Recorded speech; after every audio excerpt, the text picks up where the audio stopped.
खबर उत्तराखंड के काशीपुर से हैं, जहां फिरोजपुर मानपुर गांव के निवासियों ने पंचायत का आयोजन किया, जिसमें बीजेपी से विधायक त्रिलोक सिंह चीमा, पूर्व विधायक हरविंद सिंह चीमा व प्रदेश महामंत्री खिलेंद्र चौधरी मौजूद रहे। वहीं युवा नेता गगन काम्बोज भी मौजूद रहे।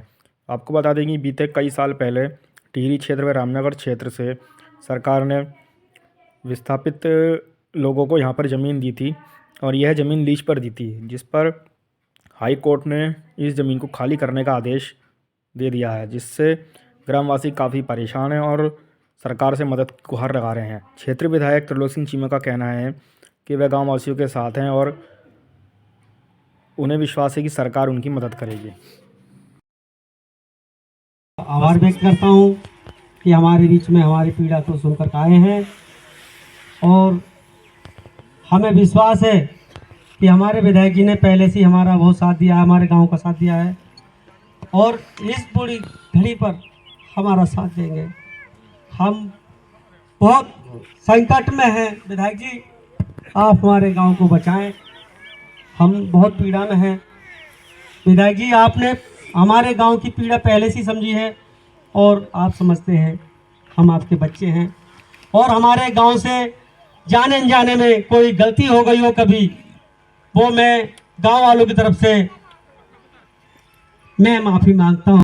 नहीं हो रहा, जिस तरीके से गांव के दो लोग जिम्मेदार लोग आपस में एक दूसरे की बात कर रहे हैं, ये ठीक नहीं है हम सबके लिए। ये हमें लड़ाई जो है आपस में मिलकर लड़नी है। लड़ाई कोई भी लड़ी जाती है तो उसमें सब एक दूसरे के सहयोग से लड़ी जाती है। आज हम लोकल पॉलिटिक्स छोड़कर, गांव की राजनीति छोड़कर हमें जमीन बचाने के काम पे काम करना चाहिए, थोड़ा मन बड़ा करके काम करना चाहिए। और मैं ज़्यादा मुझे बोलना नहीं है, माननीय विधायक जी हैं साथ में, उनको बोलना है। और माननीय अपने मैं एक बात आप सबसे स्पष्ट कर देना चाहता हूं कि हम लोग आज आपके बीच में कोई राजनीति करने नहीं आए, कोई वोटों की बात करने नहीं आए। इलेक्शन हो गया, निकल गया, क्या हुआ हम उसमें नहीं जाना है। आपका जो दुख है वो हम समझते हैं। जब किसी का घर छिनता है, किसी की ज़मीन छिनती है, घर में चूल्हा जलना बंद हो जाता है, तो वो दर्द को हम लोग जानते हैं, समझते हैं, बड़ी दर्द है। गगन काम्बोज जी मेरे पास थोड़े दिन पहले आए थे जय सिंह जी को लेकर, तो मैंने वकील साहब से बात करी थी। तो वकील साहब ने मुझे काफ़ी आश्वासन दिया था कि अगर कोई ना कोई हल निकलेगा। मैं बहनों कुछ बातें ऐसी भी कह जाऊंगा जो मेरे गांव को कड़वी लगेंगी, लेकिन उन बातों में क्योंकि सच्चाई है इसलिए उसको कड़वा मत मानना, उसको ये मानना कि ये सच्ची बात है। इसके ऊपर हमें आगे के लिए ध्यान देना चाहिए।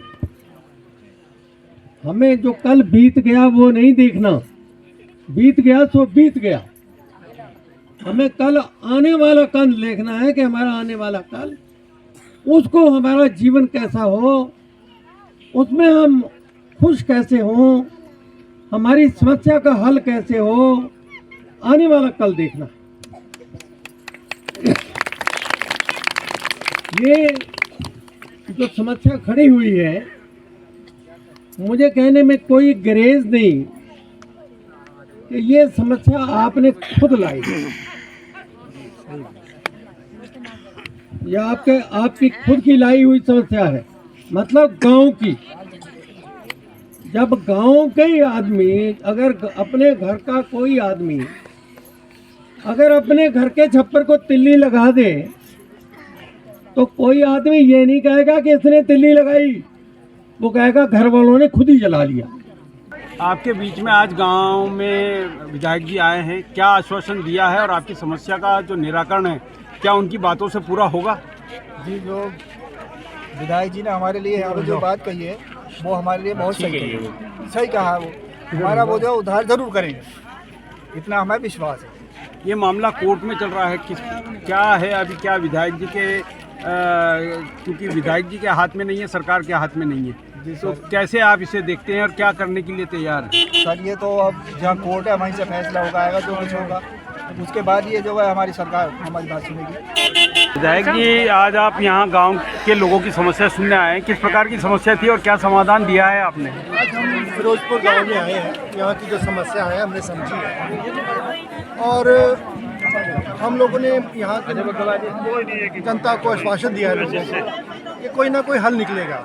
मुश्किल तो आई है लेकिन हर मुश्किल का कोई ना कोई हल होता है और हल कोई ना कोई निकलेगा, ये हम लोगों ने विश्वास दिया और हमारी तरफ से जो भी सहयोग होगा पार्टी की तरफ से हम लोग इनके साथ। विधायक जी, कितना समय लग सकता है? लगभग समय कितना लग सकता है? देखिए ये कहना बड़ा मुश्किल है क्योंकि ये मैटर जो है अभी हाई कोर्ट जाता है, सुप्रीम कोर्ट जाता है, क्योंकि ये कोर्ट मैटर है, उसको कहना बड़ा मुश्किल है, तो वक्त बताएगा कितना। विधायक जी, जब आश्वासन दिया जा रहा है तो क्या सरकार की तरफ से इनके लिए कोई समाधान निकाल के नहीं किया जा देखिए, सकता? पहले ये कोर्ट मैटर है, कोर्ट से सॉल्व होगा, उसके बाद गवर्नमेंट में जाएगा। अगर यहाँ सॉल्व होगा तो उसके बाद गवर्नमेंट इसके ऊपर जो भी कंसिडरेशन। आप यहाँ अभी जब संबोधन कर रहे थे तो आपने कहा कि लोकल राजनीति, किस प्रकार की राजनीति यहाँ पर हावी है जिससे कि ये काम रुक रहा कोई है? बड़ी राजनीति नहीं है, ये गांव के लोकल लोगों की छोटी मोटी राजनीति है जिसकी वजह से लोगों को नुकसान हो रहा है। उस चीज़ को इन लोगों को खत्म करना चाहिए। सर, ये सवाल है कि ये इस वक्त जो केस है इसकी अपडेट क्या है, ये कहाँ तक है और उसकी इस वक्त क्या अपडेट है? अभी देखिए, हाई कोर्ट ने डीएफओ को ऑर्डर दे दिया है कि 3 महीने के अंदर ये गाँव विकेट होना चाहिए, लेकिन उनमें इन्होंने रिन्यूअल लगाया हुआ है। अब रिन्यूअल में क्या डिसीजन जज का होता है, उसके बाद अगर यहाँ से नई रिलीफ मिलती तो फिर नेक्स्ट जो कोर्ट है वो सुप्रीम कोर्ट। में सवाल ये है कि जो गांव का ये केस चल रहा है, आपको इसकी पूरी जानकारी है शुरू से लेकर अभी तक, तो ये केस वास्तव में है क्या, इसकी अपडेट क्या है? ये कुछ नहीं है। क्षेत्र में ये गांव डाम पर रहा करते थे इनके परिवार, उनको यहाँ से विस्थापित यहाँ कर दिया गया था। उस समय एक शासनादेश हुआ था और इन जो परिवार थे, ये लगभग 40-45 परिवारों को जितने थे उस समय, उनको एक पट्टे के रूप में या भूमि आवंटित कर दी गई। उसके बाद से ये चलता रहा, लेकिन आप अंदाज़ा लगा सकते हैं कि सन 76 में कितना शिक्षा का अभाव था और कितने लोग पढ़े लिखे थे। ये उन्हीं चीज़ों का, शिक्षा का अभाव न होने के कारण और आगे को जितने लोग इस गांव का और यहाँ पे नेतृत्व करते रहे, उन्होंने कभी इस ओर ध्यान ही नहीं दिया कि हम जिस गांव पे बैठे हैं और जो कागज़ हमारे पास हैं वो हमें कभी भी हम मतलब इसमें पक्के नहीं है। अब वही चीज़ें चलते चलते हाईकोर्ट चली गई। यहाँ के जितने लोग थे उसमें मैं सबसे बड़ा दोषी अगर मानता हूँ तो उस समय किससे लेके अब तक के जितने अधिकारी जो थे कि तहसील में इन्हें बंदोबस्त के लिए गुमराह करते रहे, इधर उधर ये अपनी एप्लीकेशन देते रहे। और वही कि मैं कहता हूँ कि गांव की भोली वाली जनता तो चलो अनपढ़ थी, लेकिन जो अधिकारी यहाँ थे वो अनपढ़ नहीं थे,